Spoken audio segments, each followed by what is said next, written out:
Oke, balik lagi ya di Crypto Glory ya.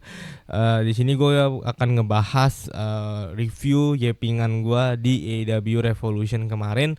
Ya, udah cukup lama ya. Terakhir kita bikin kan itu pas lagi John Cena retirement match itu ya. Pas lagi Saturday Night Main Event terakhir gue bikin video. Kali ini gue akan bikin yang bahas Revolution ya. Di sini kita bahas pertama yaitu ada tag team match di antara Big Boom AJ dan QT Marshall ngelawan The Infantry ya, Charlie Buffalo dan Shawn Dean. Ya mungkin bagi kita yang ya, tiap minggu nonton AEW Dynamite dan AEW Collision mungkin agak kurang familiar ya sama keempat pegulat tersebut gitu. Kayak mereka itu siapa sebenarnya gitu. Kayak jarang muncul sih bisa dibilang ya di Dynamite apa di Collision gitu. Memang kalau di Infantry sendiri ini ya dia kan sama Shane Taylor itu sering muncul regular di Ring of Honor ya, bagi yang nonton Ring of Honor. Dan ya kalau Big Boom AJ itu kan ya bukan full time wrestler ya, dia juga seorang content creator bersama keluarganya. Lalu juga ada QT Marshall kan dia juga part time sebagai coach juga ya di AEW, tapi dia juga lebih sering muncul di Indies juga beberapa kali. Dan ya itu bisa dibilang ya enteng lah untuk kita nonton di pembukaan Zero Hour ya. Lalu kedua kita ada match AEW TBS title di mana ya Willow Nightingale ini mempertahankannya melawan Lina Cross. Ya match yang cukup oke gitu, kita ngeliat dominasi Lina Cross emang jujur ya sangat impresif banget sih dia sih sejak datangan dia di AEW. Apalagi ya setelah match walaupun emang kalah, ya kita kan di setup juga gitu, maksudnya ada si Megan Bayne yang langsung serang ya dibantu sama si Harry Cameron itu kan untuk mempertahankan ya nanti si Babe of Words ini kan akan mempertahankan tag team mereka di main card nanti. Langsung ke match yang ketiga ya, ini kan langsung sambung ya, berarti Zero Hour ini nggak tuntas, langsung sambung ke main cardnya yaitu Blackjack 21 man battle royale di sini ya. Jujur ya chaos, memang itu tipikal battle royale di AEW selalu dimulai dari bawah dulu tuh ya. Beda lah kalau di WWE kalau kita lihat kan itu dari atas ya, mereka udah langsung berandang. Kalau AEW itu langsung di bawah, ibaratnya ya apa namanya, dari bawah nanti baru kering gitu, dari bawah baru kering gitu. Ya jujur ya bisa dibilang cukup chaos seru, tapi kalau ditanya kualitasnya gimana ya memang jujur ya kurang banget gitu, maksud gua bener-bener kayak kita tuh disajikan ya kayak semacam battle royale tapi kayak ya terlalu dipaksakan gitu maksudnya. Kayak apalagi ya jujur aja reigning si Ricochet ini sebagai national champion juga sangat membosankan gitu. Tapi di cara dia kehilangannya juga kayak gitu juga gitu maksudnya. Tapi memang yang cukup gue senang adalah ya Tony Khan ini memanfaatkan dengan lu tahu ya gue udah lihat dengan 21 orang yang ada di ring tersebut dengan ya mereka bergulat di Zero Hour itu, kita bisa tahu betapa stacknya roster AEW di situ ya. Gue cukup ya sangat senang lah, maksudnya Tony Khan ini memanfaatkan para pegulat-pegulatnya gitu. Ya gitu lah, ada Tommaso Ciampa, ada Daniel Garcia, ada Johnny TV atau John Morrison yang kita tahu. Terus ada siapa lagi tuh, ada Elklon, ada S Austin, Juice Robinson, kayak ya ada Leo Rush juga. Kayak itu kita tahu betapa stacknya roster AEW yang sekarang ini gitu. Dan ya kita lihat Jack Perry keluar sebagai juara baru ya di sini kan.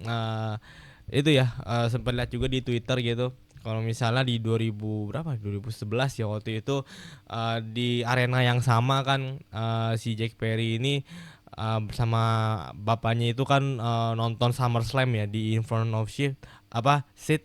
Habis itu berapa tahun kemudian ya, 15 tahun kemudian ya dia bisa bergulat di arena yang sama dan dia memenangkan singles title keduanya dalam karirnya di AEW.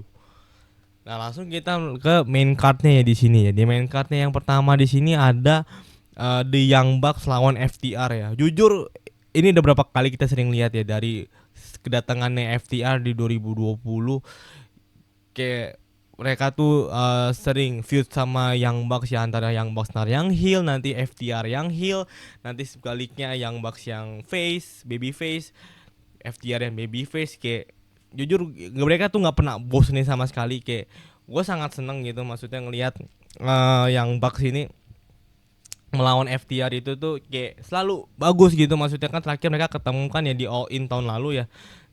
All In tahun lalu, sorry, di All In waktu lagi 2024 ya kalau nggak salah ya, yang di London itu.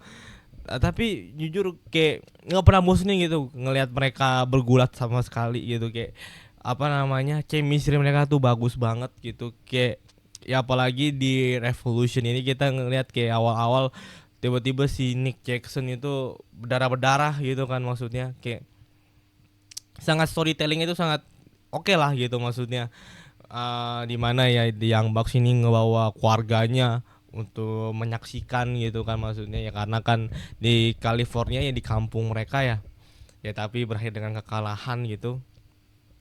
Apalagi ya menurut gue ya FTR ya deserve aja sih dia menang gitu. Maksudnya kayak ya gue nggak masalah antara FTR yang menang apa yang Bucks yang menang sebenarnya gitu.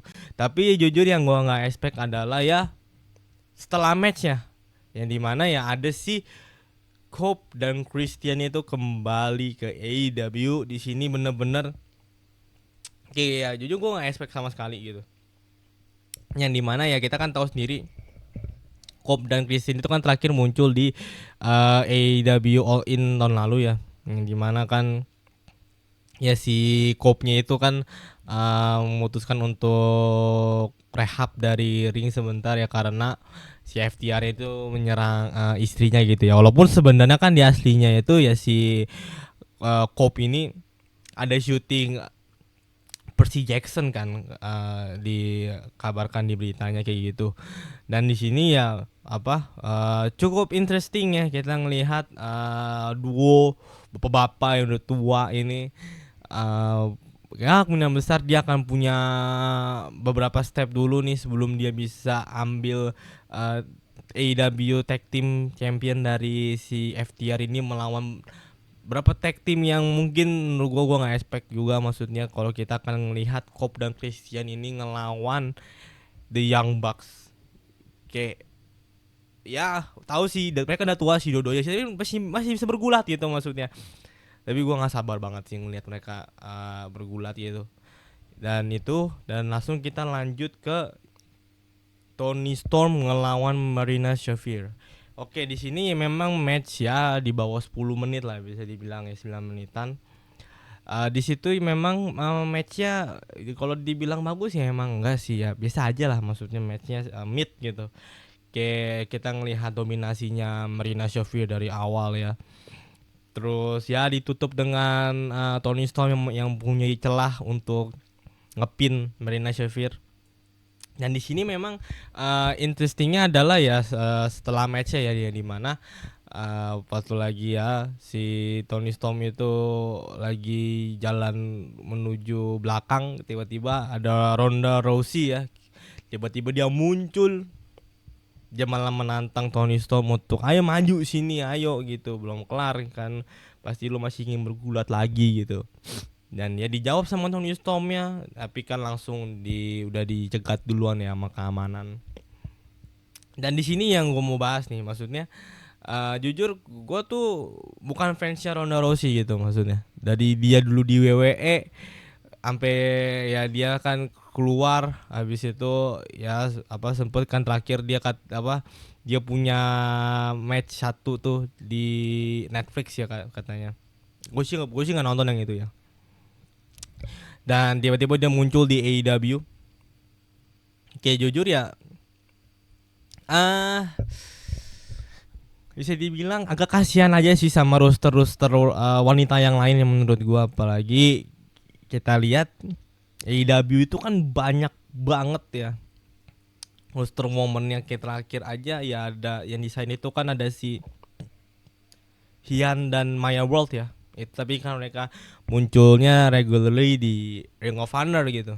Tapi kayak sangat yang banget, maksudnya dari sekian banyak roster wanita kenapa mesti Ronda Rousey gitu, maksudnya kayak oke, dia punya tipe pegulat yang mirip sama Marina Shafir gitu, tapi ada yang lain maksudnya gitu. Kayak sangat disayangkan aja kalau misalnya AEW ini sampai ngundang Ronda Rousey untuk menamaikan roster mereka gitu. Kayak menurut gue AEW itu nggak butuh, maksudnya pegulat atau ya mantan MMA gitu seperti Ronda Rousey untuk menaikkan nama mereka gitu. Apalagi tahu sendiri Ronda Rousey itu kan banyak hatersnya gitu loh. Kayak kalau mau ditanya nih ya, fans AEW dan fans WWE itu akan di satu halaman yang sama, kan di satu jalur yang sama kalau mereka bahas Ronda Rousey, karena mereka tuh nggak sesuka itu sama Ronda Rousey. Kalau jujur, kalau ya gue sih sebagai fans wrestling yang netral, ya gue netral aja, maksudnya ya it's your decision untuk bring Ronda Rousey ke AEW, tapi tetap aja menurut gue itu nggak banget sih, kayak terlalu dipaksakan aja sih menurut gue gitu. Dan kita lanjut ke AEW Continental Champion No Time Limit match ya, di mana antara Jon Moxley mempertahankan title-nya itu ngelawan Konosuke Takeshita. Ya di sini match yang jauh lebih baik dari match mereka sebelumnya di Grand Slam Australia ya. Dan di sini memang yang cukup gue seneng adalah ya Jon Moxley ini jujur dengerin dia sebagai Continental Champion tuh jauh lebih bagus saat dia megang AEW World Champion terakhir yang waktu lagi tahun lalu itu ya, jauh lebih baik. Dan semua defense title yang mereka tuh matchnya itu bagus-bagus semua. Dan apalagi pas lawan Konosuke Takeshita ini, menurut gua Jon Moxley ya deserve sih sebenarnya sih untuk menang, walaupun memang expect gua adalah Konosuke Takeshita yang bakal menang. Tapi ya mungkin gua nggak tahu, mungkin Takeshita akan diplan untuk ya mungkin fit sama Okada mungkin ke depannya, kita nggak ada yang tahu. Tapi yang cukup ya sebenarnya sih udah di-tease sih dari beberapa minggu lalu ya, kalau kita nonton Dynamite. Kalau misalnya ya si Will Ospreay ini kan lagi on recovery ya dari cedera lehernya dia gitu. Dan ketika dia return di AEW Revolution kemarin, kayak ya gue nggak kaget gitu, maksudnya bener-bener nggak kaget. Dan dimana ya di sini bisa dibilang salah satu kayak ya tease-nya itu cukup baik gitu, maksudnya ya dibikin kayak kalau si Will Ospreay ini lagi ada di tank gitu kan, kayak ternyata dia udah fully recovered gitu, dia siap kembali gitu. Dan ya cukup make sense ya dia langsung feud-nya sama Jon Moxley menurut gua. Apalagi kan ya karena storyline-nya kan dulu itu ya bisa cedera ya karena si The Death Riders gitu. Tapi oke gitu, maksudnya bisa diterima. Dan ya gua cukup senang juga bisa ngeliat Will Ospreay kembali ke ring untuk bergulat. Kita akan lihat aja nanti gimana feud-nya mereka nanti. Nah, nanti di sini langsung ada AEW Women's Tag Team Title Match ya, yang dimana Babe Howard ini didominasi 5 menit langsung dihabiskan sama Divine Dominion ya, nama tag team baru untuk Megan Bayne dan Lina Cross ya. Kayak ya jujur menurut gua Megan Bayne ini sangat deserve banget untuk menangkan title pertama dia di AEW gitu. Apalagi menangnya itu bersama Lina Cross ya, salah satu prospek muda AEW dari Australia yang menurut gua sangat impresif juga selama dia muncul di AEW yang tadi gua bilang sebelumnya. Dan ya mereka berdua sangat deserve untuk memenangkan tag team title bersama ya. Tapi emang matchnya aja sih 5 menit menurut gua tuh sangat-sangat ya jatuhnya kayak squash mungkin atau kayak TV match gitu. Tapi ya mungkin untuk menghemat waktu ya, dengan ya 11 pertandingan ya, bayangin aja di satu PPV satu malam yang sama gitu ya, emang cukup stack aja sih, ngerti sih gua. Tapi sangat disayangkan aja. Dan langsung kita ke matchnya Swerve Strickland lawan Brody King. Oke, di sini memang kita lihat ya Swerve sebagai heel, Brody King sebagai babyface. Memang ini matchnya seru ya, maksudnya kita ngelihat kayak si Swerve ini menjatuhkan sang monster Brody King gitu kan berkali-kali gitu ya, dengan kita lihat sendiri ya, dengan gaya atletisnya Swerve itu berkali-kali dikasih house call sampai ya 2 kali tetap nggak mempan, dikasih Swerve Tom juga nggak mempan si Brody Kingnya, sampai dikasih house call ketiga kalinya itu kita baru ngeliat si Swerve Strickland ini meraih kemenangan atas Brody King ya. Walaupun memang gue lihat di sini Brody King itu bisa dibilang ya sangat deserve juga untuk berada di main cardnya AEW ya, apalagi ya kan dia dulu pas dia masih ada Malakai Black ya atau Aleister Black itu di AEW kan juga bisa dibilang Brody King kan cuma sebagai ya cuman di tag team division dan di trios division ya.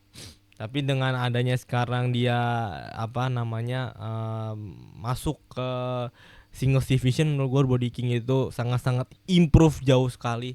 Dan ya gue sangat senang, gue ya minimal Brody King menang ini dulu lah, international champion mungkin atau continental champion dulu sih sebelum dia merebut AEW World Champion untuk ya untuk jangka panjang lah bisa dibilang.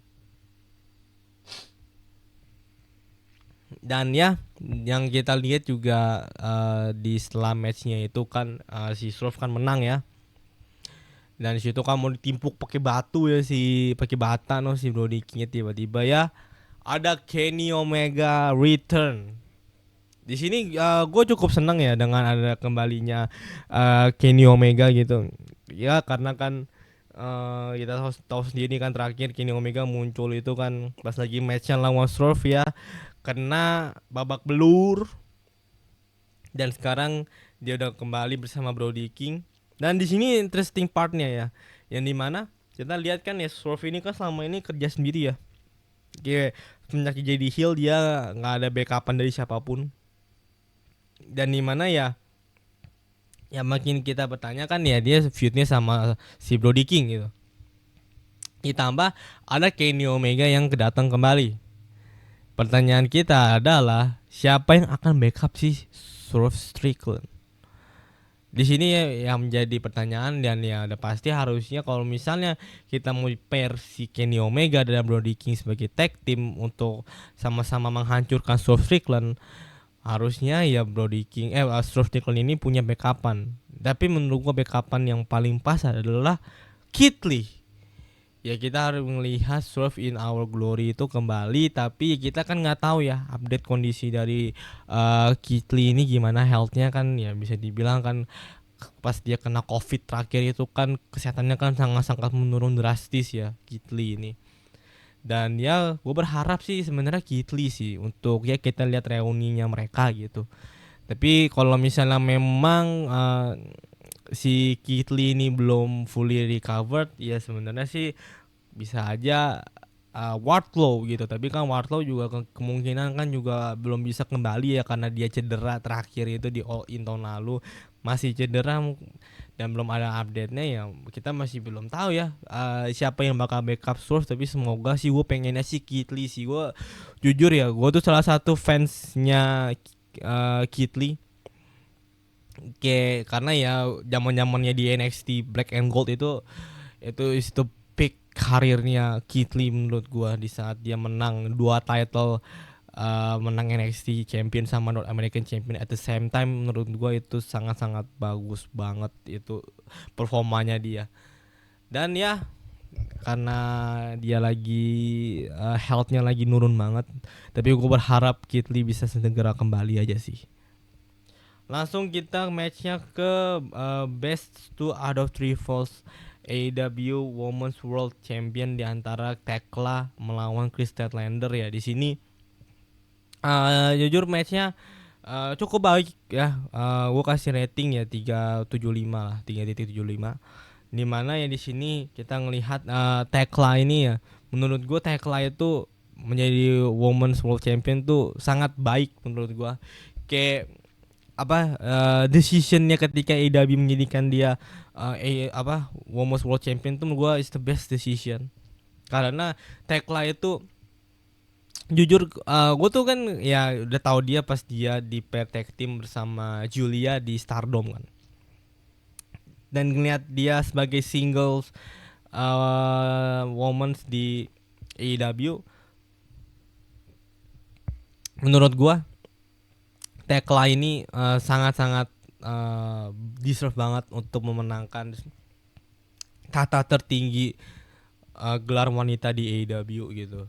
Ya kalau kita lihat sendiri kan ya, Julia kan sebelumnya kan udah menang NXT Champion ya, di Women's Champion sebelumnya di WWE. Itu kan tapi karirnya dia pindah ke main roster ya, jadi mid card aja gitu maksudnya. Beda kita kalau ngelihat si Tekla di AEW itu sangat-sangat dipakai banget gitu. Jadi menurut gua dibandingkan Julia dan Tekla, untuk sekarang karir lebih baik Tekla sih. Dan itu yang gue suka interesting partnya. Lalu ya kita lihat ya Chris Statlander di sini, memang ya Chris Statlander ini setelah kembali dari cedera dia yang ACL waktu itu, memang dia sangat-sangat improve banget menurut gue. Dan ya sangat-sangat interesting juga ngelihat dia di ring gitu. Dan ya gue berharap sih nanti si Tekla sih bisa mendapatkan lawan-lawan yang bagus lagi sih untuk kedepannya sih. Dan gue berharap siapa, Dr. Britt Baker kembali ke AEW. Itu yang gue pengen sebenarnya.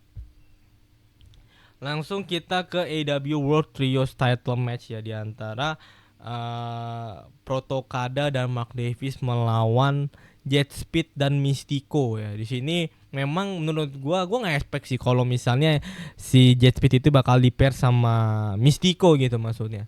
Dan memang ya kita harus tahu sendiri ya, Mystico itu kan udah menang 2 title at the same time ya. Dia udah menang udah menang AEW sorry, CMLL World Light Heavyweight Champion dan CMLL World Trios Champion juga gitu.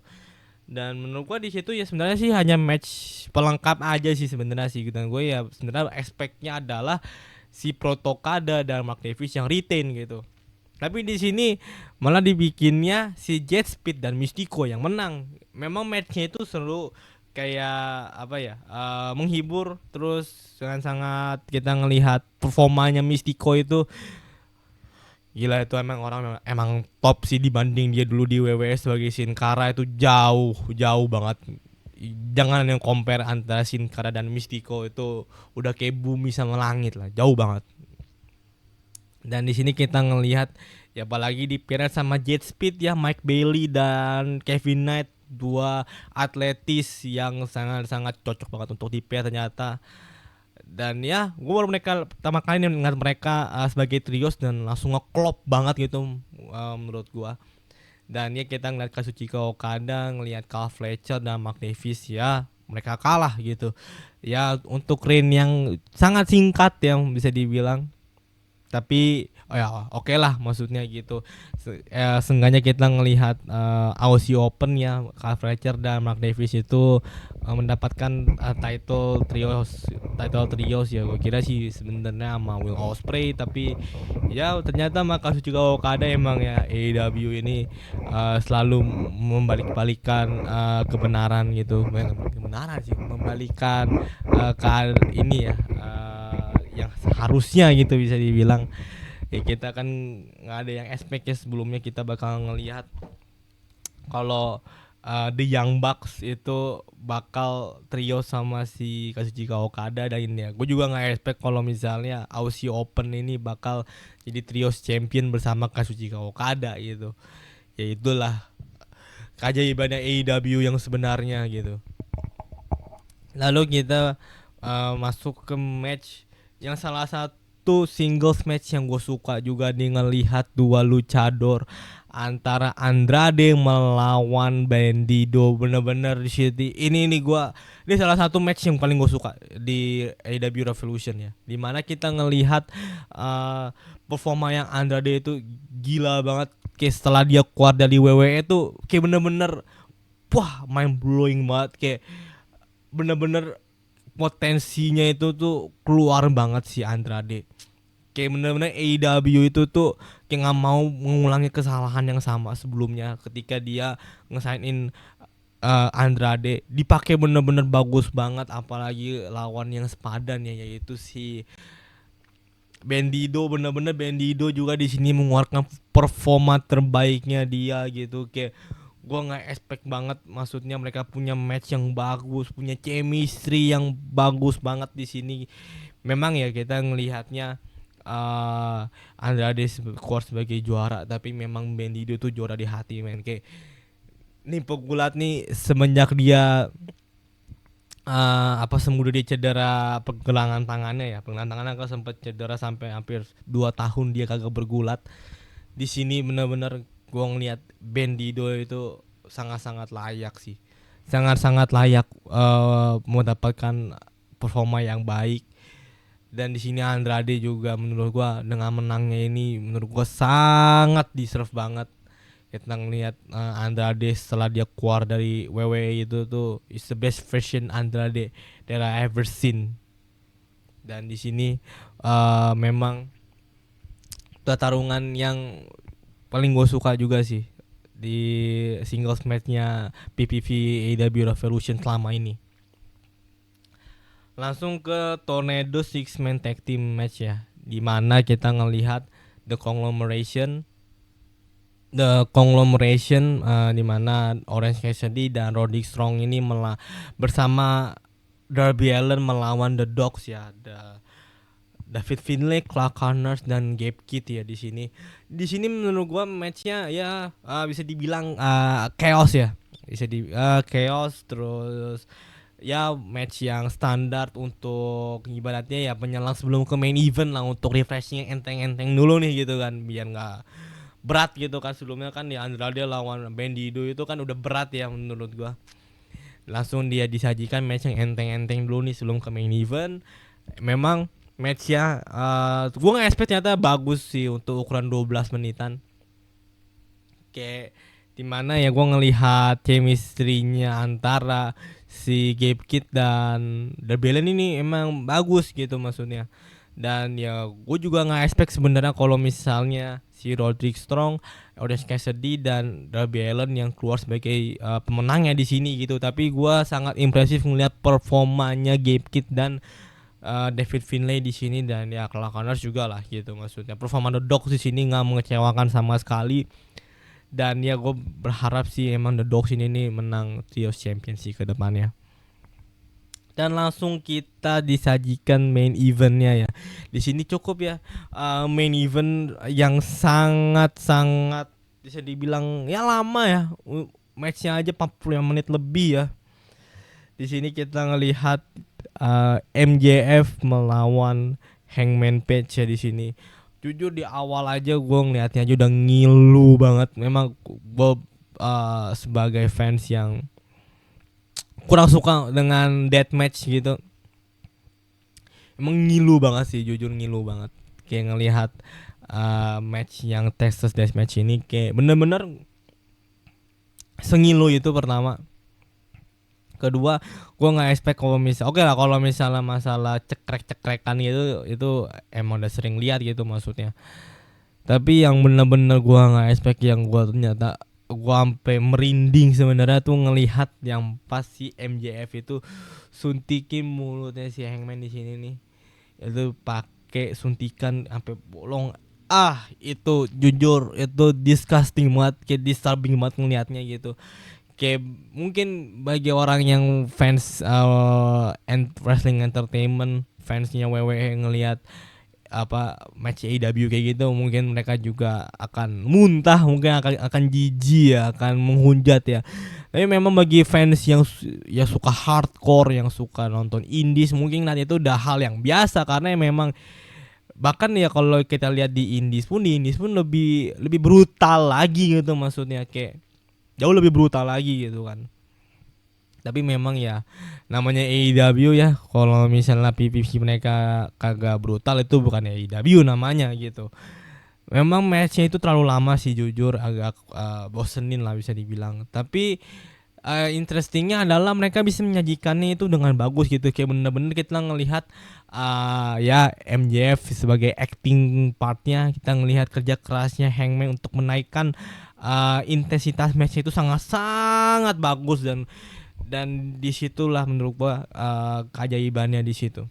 Kayak matchnya 40-an 5 menit, 45 menit lebih, nggak kerasa gitu sebenarnya kalau kita nontonin bener-bener fokus sama match ya gitu, tiba-tiba ya langsung dengan part-part yang ngilu-ngilunya itu kayak benar-benar uh, unbelievable aja sih gua ngeliatnya sih.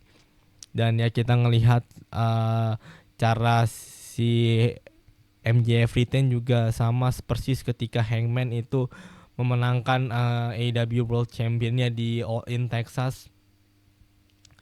Ya deja vu lah gitu, tapi yang ngilunya juga adalah ya ketika pas NJF lepas rantainya itu, ya darahnya Hangman itu kena kamera langsung jatuh ke serbukan kaca itu, langsung aduh itu ngilu banget buat gue juga terakhir-terakhirnya. Tapi ya menurut gue ketika ya di kameranya itu ada darahnya Hangman, lalu ada MJF yang pose untuk kemenangannya, itu salah satu angle kamera yang gua nggak expect ternyata itu bagus, maksudnya walaupun memang buram maksudnya karena ketutupan nama darah gitu kan, tapi bagus maksudnya gitu, kayak untuk menutup acaranya tuh angle kameranya tuh bagus gitu. Dan itulah yepingan gua kali ini tentang PPV AEW Revolution. Memang bisa dibilang salah satu PPV terbaik di tahun ini ya. Sejauh ini kan baru bulan ketiga kita udah disajikan PPV bagus ya, apalagi kita lihat lagi ke depannya bagaimana. Dan ya bagaimana menurut kalian, coba kita diskusi yuk di kolom komentar.